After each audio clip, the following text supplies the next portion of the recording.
साथियों, प्रोफेसर जयती घोष कुछ ही समय में हमारे बीच पहुंचने वाली हैं और प्रोफेसर कृष्ण कुमार जी का भी हम लोग इंतज़ार कर रहे हैं, लेकिन मुझे लगता है कि इस समय को देखते हुए हम लोग कार्यक्रम शुरू करना चाहते हैं। सबसे पहले आरटी फोरम के बिहाफ पे मैं आप सभी का स्वागत करता हूं कि आप लोग अलग अलग राज्यों से, अलग अलग जगहों से, अलग अलग संस्थाओं का प्रतिनिधित्व करते हुए यहाँ तक पहुँचे हैं।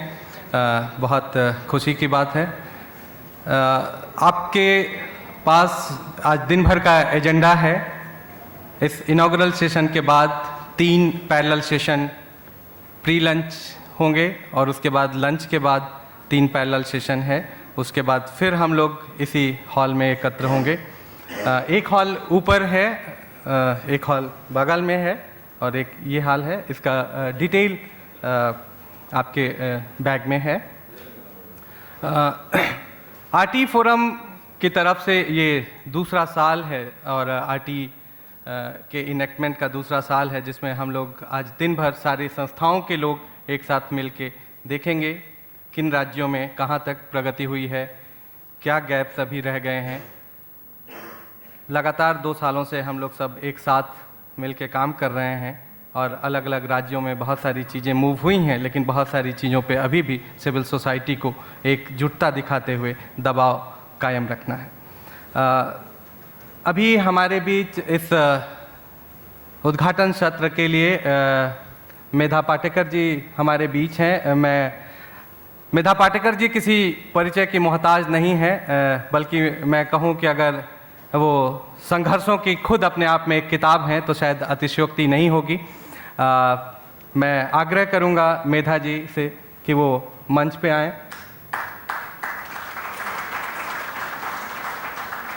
उनके हमारे बीच होने से एक ताकत मिलती है, एक प्रेरणा मिलती है, जिन्होंने अपना पूरा जीवन लोगों के लिए, विस्थापितों के लिए, लोगों के जंगल ज़मीन के संघर्ष के लिए लगाया है। मेधा जी, आरटी फोरम की तरफ से आपका स्वागत है। हमारे बीच शिक्षकों के देश और अंतर्राष्ट्रीय मंचों पर अगुवाई करने वाले ईश्वरन जी मौजूद हैं, जो AIPTF के जनरल सेक्रेटरी हैं। I would request Mr. Ishwaran to come on the dais. Professor Jayati Ghosh has just arrived. On behalf of RT Forum, I would request Professor Jayati Ghosh to come on the dais. Please welcome Professor Jayati Ghosh and Ishwaran ji.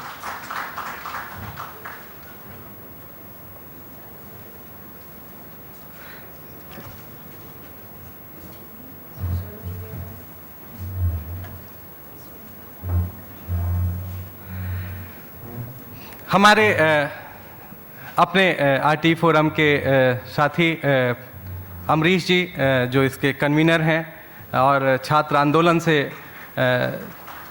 लोगों के साथ जुड़े रहे हैं, मैं आग्रह करूंगा अमरीश भाई मंच पे आएँ।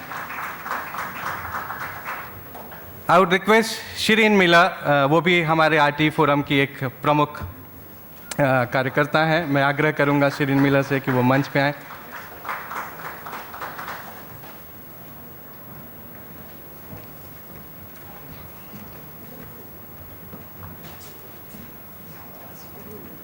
अंजिला हमारी अपनी साथी हैं, आप सबके परिचित हैं। आरटी फोरम की तरफ से आप लोगों ने जो भी फैक्ट्स भेजे हैं, उनके आधार पे एक छोटा सा प्रेजेंटेशन अंजिला करेंगी, ताकि हम लोग एक दूसरे राज्यों में आरटी को लेके क्या प्रगति हुई है उसको समझ सकें और आगे के क्या मुद्दे हैं उस पर हम लोग आगे संवाद करेंगे। अंजिला तेनेजाप्रीत। मैं अब यहाँ से विदा लेता हूँ और आगे के इस उद्घाटन सत्र के कार्यक्रम का संचालन शिरीन मिलर करेंगी। शिरीन प्लीज। Thank you.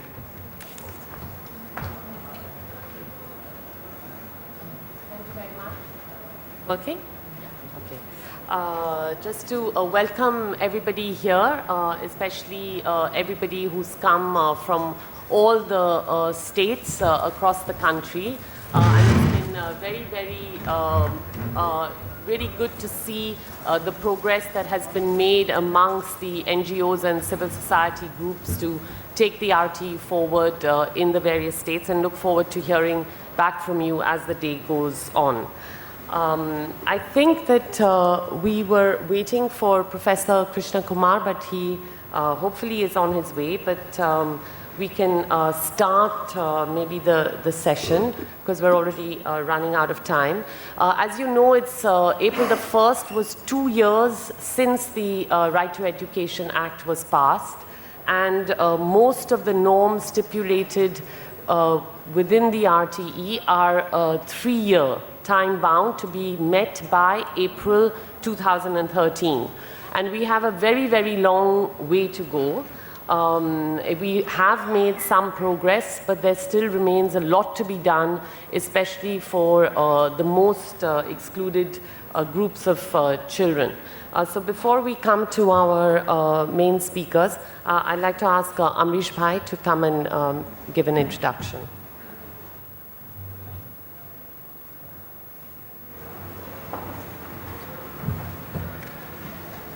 सम्मानित मेधा पाटेकर जी, ईश्वरन जी, प्रोफेसर जयती घोष, सीरीन मिलर, एंजेला, भाई और बहनों, ये दूसरा स्टॉक टेकिंग कन्वेंशन हम लोग कर रहे हैं। पिछली बार 31 मार्च और 1 अप्रैल को हमने दिल्ली में पहला स्टॉक टेकिंग किया था राइट टू एजुकेशन एक्ट के 1 साल पूरे होने पर, और देश भर के तमाम लोग, बहुत तरह के शिक्षा पे काम करने वाले लोग, वो लोग जो 86 कॉन्स्टिट्यूशनल अमेंडमेंट और राइट टू एजुकेशन एक्ट से उत्साहित होकर उसे ग्रास रूट में एक सच्चाई में तब्दील करने में लगे हुए थे, वो लोग जो राइट टू एजुकेशन एक्ट की सीमाओं को समझते हैं और इससे आगे भी संघर्ष जारी रखना चाहते हैं, और कॉमन स्कूल सिस्टम देश में सारे बच्चों को एक जैसी गुणवत्तापूर्ण और समान अवसरों वाली शिक्षा मिले, उसके लिए देश में संघर्ष कर रहे हैं, या वो लोग जो शिक्षा की भूमिका को इससे भी बड़ा देखते हैं, शिक्षा को एक लिबरेटिंग रोल ऑफ एजुकेशन करके जो समझते हैं, नॉलेज कंस्ट्रक्शन का एक औजार समझते हैं, और वो लोग जो सोशल ट्रांसफॉर्मेशन के लिए शिक्षा को लाना चाहते हैं सामने, वो सारे लोग मिल करके राइट टू एजुकेशन फोरम की शुरुआत पिछले साल 31 मार्च को इसी हाल से हमने किया था। और हमने कहा था कि शिक्षा को एक जन मुहिम में तब्दील कर देना है। अगर शिक्षा एक राजनीतिक मुद्दा नहीं बन पाई तो शायद इस देश की तस्वीर को बदलने और तकदीर को बदलने की जो जंग है वो अधूरी रह जाएगी। और ये संकल्प लेके हमने पिछले साल राइट टू एजुकेशन फोरम की यात्रा शुरू की इस हाल से, और 1 साल हो चुके हैं। 1 साल में हमने देश के विभिन्न राज्यों में इस कलेक्टिव प्रोसेस को चलाया। हालांकि मैं ये कह सकता हूँ कि अभी भी हमारी गोलबंदी बहुत छोटी है। देश की विशालता को देखते हुए और समस्या की जटिलता को देखते हुए शिक्षा का कारोबार बहुत बर्बाद हुआ है पिछले दिनों। उसको देखते हुए अभी जितनी बड़ी एकता की ज़रूरत है, जितनी बड़ी गोलबंदी की ज़रूरत है, वो शायद अभी बहुत कम है। बहुत सारे लोग अभी भी हमारे संघर्ष के, एकजुट संघर्ष के दायरे से बाहर हैं। और इस साल का स्टॉक टेकिंग, मैं समझता हूं कि हम ये संकल्प लेंगे कि वो जो लोग छूट गए हैं उनको भी हम इस संघर्ष की धारा में शामिल करेंगे और इस देश में एक बड़ी लड़ाई खड़ी करेंगे शिक्षा को लेकर के। हमने देश के विभिन्न राज्यों में भी ये कलेक्टिव प्रोसेस शुरू किया है। आप जानते हैं 6 राज्यों में हम लोगों ने, झारखंड, बिहार, उत्तर प्रदेश, उड़ीसा, आंध्र प्रदेश, इन राज्यों में हम लोगों ने, वेस्ट बंगाल, इनमें हमने पूरी अपने कलेक्टिव प्रोसेस की प्रक्रिया पूरी की है। और कुछ राज्यों में हम लोग अभी इसकी शुरुआत कर रहे हैं। कर्नाटका में हमारे doctor Niranjan is here and he is fighting for the goal of common school system. तो ये सारे लोग, हम लोग मिल करके दक्षिण से लेके उत्तर तक, नॉर्थ ईस्ट से लेकर के और अपने दिल्ली और गुजरात तक, सबको एक साथ समेट के शिक्षा को एक बड़ा मुद्दा बनाना चाहते हैं। और ये सपना लेके हम चले हैं कि इस देश में बहुत सारे मुद्दे राजनीति की मुख्य एजेंडे में तब्दील हो गए, लेकिन शिक्षा भी अभी काफ़ी एक्सक्लूडेड है, काफ़ी किनारे पड़ी हुई है। तो इसको मुख्य धारा में कैसे लाया जाए।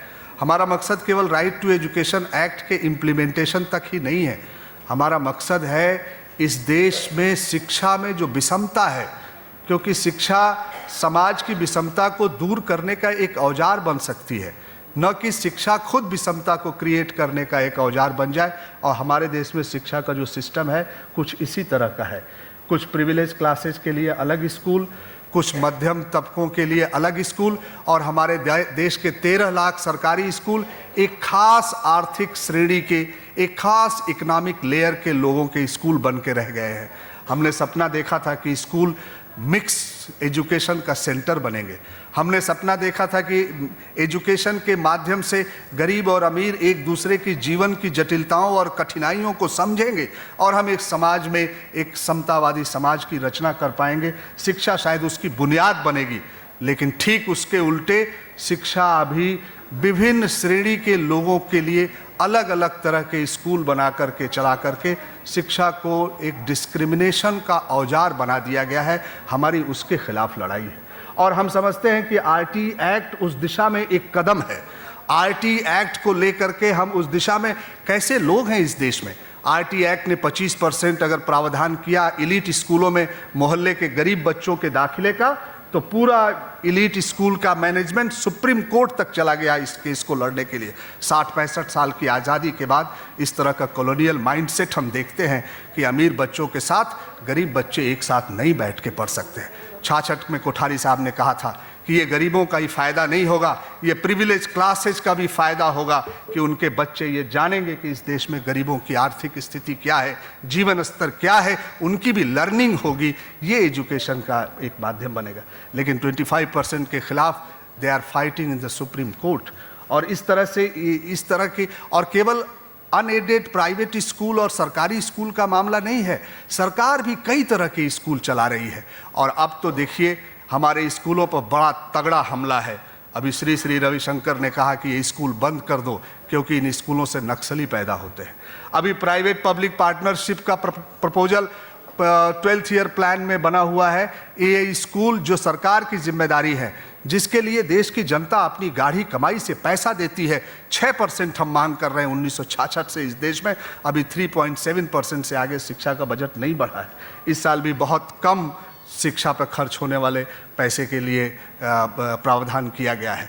तो इसलिए हम ये आपसे कहना चाहते हैं कि एक बड़ी लड़ाई है इस देश के अंदर।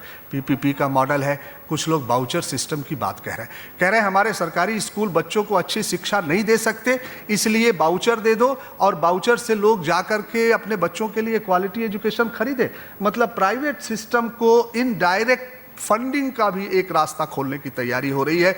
इसलिए हमारे स्कूल जो 13 लाख स्कूल हैं, जो गांव में एक पूरे ट्रांसफॉर्मेशन का सेंटर बन सकते हैं, लाखों लाख अध्यापक हैं। हमने अपनी इस आरटी फोरम की लड़ाई में, हमारे ईश्वरन जी बैठे हैं, रामपाल सिंह जी बैठे हैं, पूरे देश का शिक्षक समुदाय हमारे साथ खड़ा है।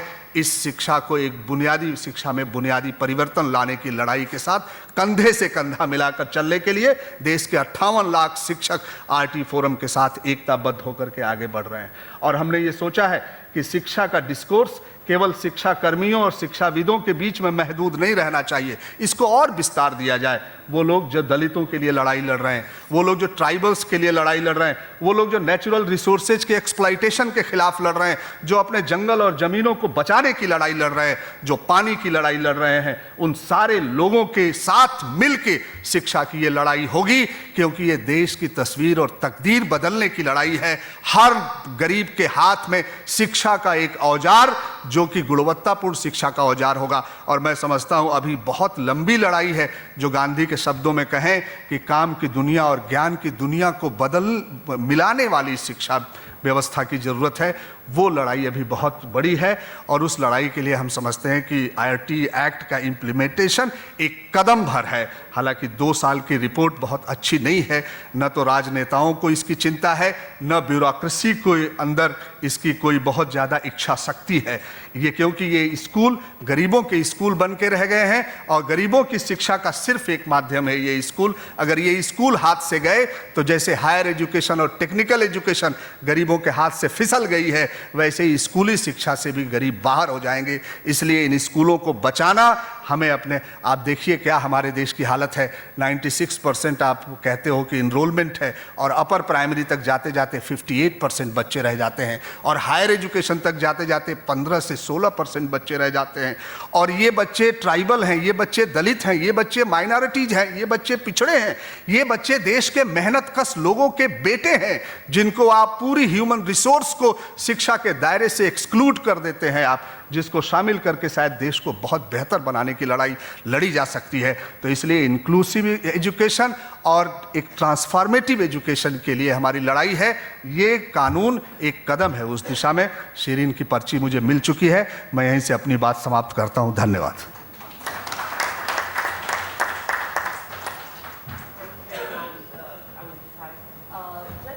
As you probably have seen, there should be a draft report that all of you have received, and over the last month, we've been, a couple of months, we've been trying to pull together information on where we're at with the RTE, and Angela in the last week has been working day and night to pull this information together, and I'd like to ask her to come and just present some of the key points that we have found. And just to remember that this is an initial presentation and a draft, and we welcome all the inputs from you so we can finalize it at the end of the day. साथियों, चर्चा शुरू करने से पहले कहना कि हमारे पास final report है, हमें लगा कि इस चर्चा के साथ अन्याय होगा, इसलिए what we are presenting is a first cut, a first set of key findings. Therefore, consider it that way, because we cannot have a final set of recommendations, we cannot have a final set of findings without consulting the people, which is you. However, one can see few broad trends. We have by and large used secondary government data. We have relied on reports from the state chapters. We have used existing sources of data like parliamentary questions and the government's own DICE data. But we have interpreted with our own twist. Broadly, the report follows the same sets, same pillars as the consultations that are happening today. Therefore, जिन मुद्दों के ऊपर चर्चा दिन भर चलेगी, उन्हीं मुद्दों के आधार पर इस प्रस्तुति को किया है, उन्हीं मुद्दों के आधार पर रिपोर्ट लिखी गई है। मोटे रूप से 2 प्रदेशों को छोड़ के सभी राज्यों ने स्टेट रूल्स अपने नोटिफाई किए हैं। क्या कितने अच्छे किए हैं, कितने बुरे किए हैं, कितना अडेप्टेशन हुआ है, वो अलग मामला है, लेकिन 2 को छोड़ के सबने कर दिया है। मामला है क्रियान्वयन का, और जहां क्रियान्वयन की बात होती है, जो संसाधन मिले हैं आरटीई के इम्प्लीमेंटेशन के लिए, वो सरकार के खुद के एस्टिमेट से कम है कि सरकार को आरटीई के इम्प्लीमेंटेशन के लिए जो संसाधन चाहिए उससे कम है, टोटल कम है। कुछ क्षेत्रों में अधिकांश पैसा मात्र core basic necessities of running of the schools पे लगते हैं, which is infrastructure and teacher salaries. Other core issues, which includes stuff like teacher training, which includes issues like teaching learning material development, issues of inclusion, issues of financial accountancy staff, which are required to ensure that the money flows smoothly in the system. Those issues do not have adequate resources.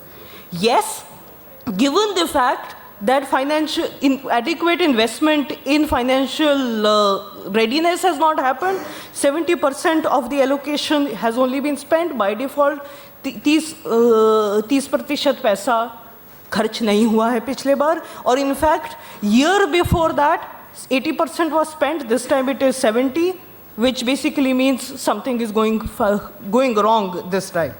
The fund flow has also slowed down post RTE. 53% schools received grants by November. Earlier, it was 59 in 2009. Fundamentally, something is going wrong financially.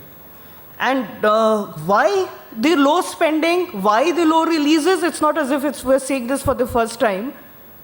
बरसों से वही बात हो रही है कि पैसा साल के आखिरी सत्र में, आखिरी क्वार्टर में आता है और नवंबर और जनवरी फरवरी में आता है, खर्च नहीं होता है।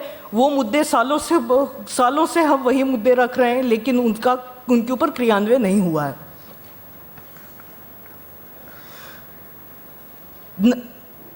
नोटिफिकेशंस तो हो गए, पैसा आया परंतु कम आया, क्रियान्वयन शुरू हुआ, मामला आया उसके बाद ग्रीवेंस रिड्रेसल का। There are issues that are now that implementation has started, there are complaints coming from the ground that implementation is not happening. There are issues on the ground. Where does one actually go? We don't know. The ordinary citizen doesn't know.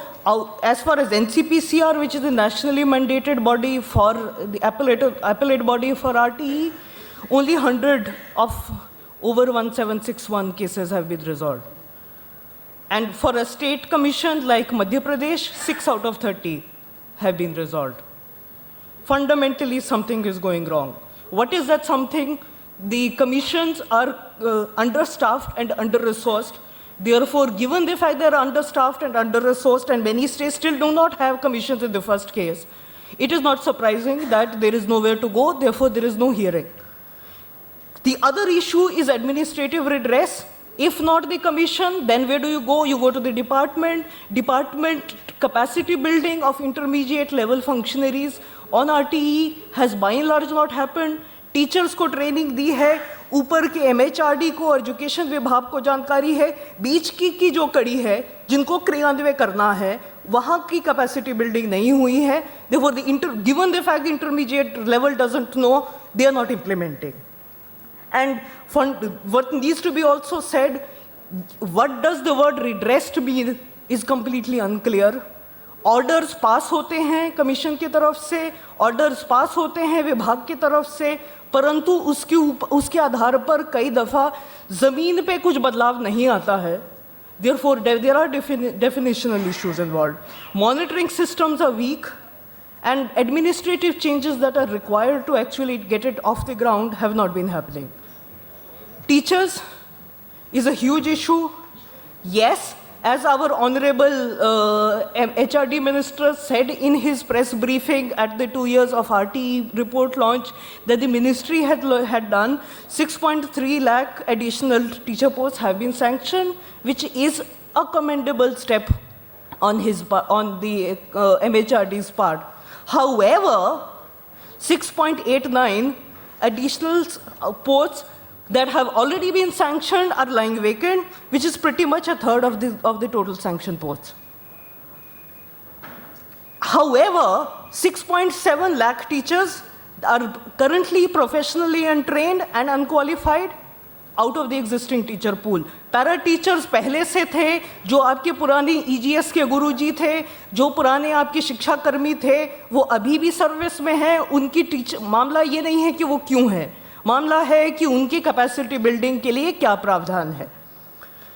वर्तमान समय में शिक्षक छात्र अनुपात के दृष्टि से 60% शालाएं वो नॉर्म को पूरा नहीं करते हैं, या नहीं कि 5 में से 3.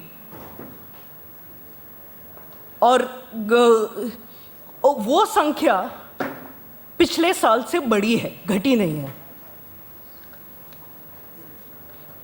कुछ प्रदेश देश में सबसे आगे हैं, उनमें से बिहार है, जो हमारे पूरे देश को हमेशा उदाहरण दिखाता है कुछ मुद्दों पे. 90% शालाओं में PTR पूरा नहीं हो रहा है. 3 बच्चों में से 2 ऐसे शाला में पढ़ते हैं जहां पर शिक्षक छात्र अनुपात का मापदंड है, जो कानूनन नॉर्म है, वो पूरा नहीं हो रहा है. 10 शिक्षक में से 1 पैरा टीचर है. छत्तीसगढ़ जैसे प्रदेश में 70% से भी ज़्यादा शिक्षक पैरा टीचर्स हैं वर्तमान समय में. हम उम्मीद करते हैं कि प्रोफेशनल कैडर ऑफ टीचर होना है, एक शिक्षकों की प्रोफेशन की गरिमा को मेंटेन करना है, प्रोफेशनल कैडर बनाना है. उस परिप्रेक्ष्य में वर्तमान समय में 71% टीचर्स पैरा टीचर्स हैं. मान लिया 5 साल का समय है हर शिक्षक को प्रशिक्षित करने का, उसमें से ये भी नहीं भूलने चाहिए 2 साल खत्म हो चुका है और समय सीमित है। कितना क्रियान्वयन हो रहा है पता नहीं, लेकिन इतने में इन प्रदेशों ने these states have asked for a relaxation of teacher norms, which means additional para teachers were hired in the last year. What will happen to their teacher trainings? You can guess as well as I can. In fact, between 2009 and 11, the proportion of professionally unqualified teachers has actually increased. How bad the teacher training is, you can make out from the fact given the fact that probably you know this year we have had a teacher eligibility test introduced. As far as the central TET is concerned, which CBSE conducted, भाई तो 93% teacher fail हुए हैं। क्यों fail हुए हैं? क्योंकि प्रशिक्षण की जो प्रणाली है वर्तमान समय में वो इतनी अच्छी, इतनी सुंदर है कि शिक्षक जो डिग्री प्राप्त भी करते हैं उनके पास वो न्यूनतम कॉम्पिटेंस नहीं है जैसे कि वो मिनिमम क्वालिफिकेशन टीचर होने के लायक बन जाए। And yes, I can't resist saying the fact that pre-service teacher training is to a large extent privatized, and therefore if you say that if private sector is automatically good, then the questions of quality of teachers is a private sector issue. Some states have decided to adopt distance education modes for teacher training. And as the last joint review mission of SSA said, these are by and large precisely the states with lowest learning outcomes, precisely the states with the most degrees of marginalization of the communities. Therefore, teacher training via mobile phone, via in distance mode with a few contact hours is how teachers are being trained in this country at this point in time, which is an extremely regrettable fact. 12 सरकारी आंकड़ों के आधार पे 12% शिक्षक गैर शैक्षणिक कार्य में लगे हैं, परंतु एक जो आमतौर पे लोगों की राय बनती है कि शिक्षक नहीं पढ़ाते हैं, टाइम पे नहीं आते हैं, शिक्षक ऐसे हैं, शिक्षक वैसे हैं।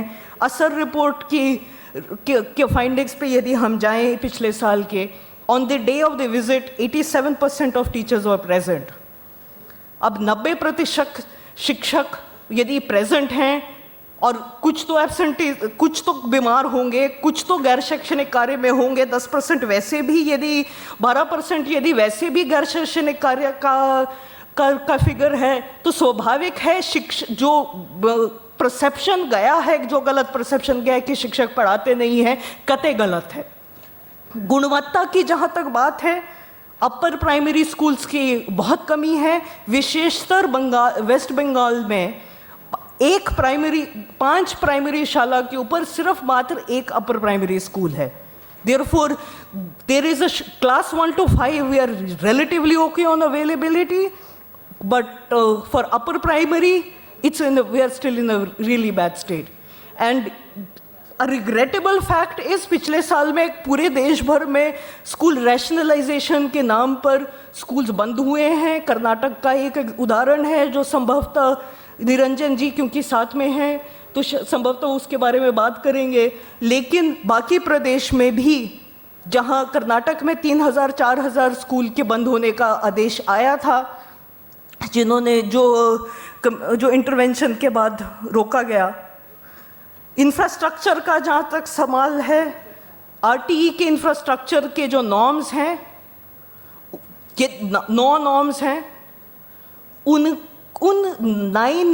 all 9 indicators have to be completed in 3 years. As in 2009-10, only 5% schools were fulfilling those norms. 95% schools were not fulfilling the norms. 1 साल बाकी है, हम पूरा करेंगे नहीं करेंगे, आप अपने आप अनुमान लगा सकते हैं। सुप्रीम कोर्ट का आदेश था कि हर शाला में फंक्शनल टॉयलेट होने चाहिए 31 मार्च तक। ये पहले भी छूट दी गई थी, परंतु आंकड़ा है कि 5 स्कूलों में से 2 में फंक्शनल कॉमन टॉयलेट तक भी नहीं है।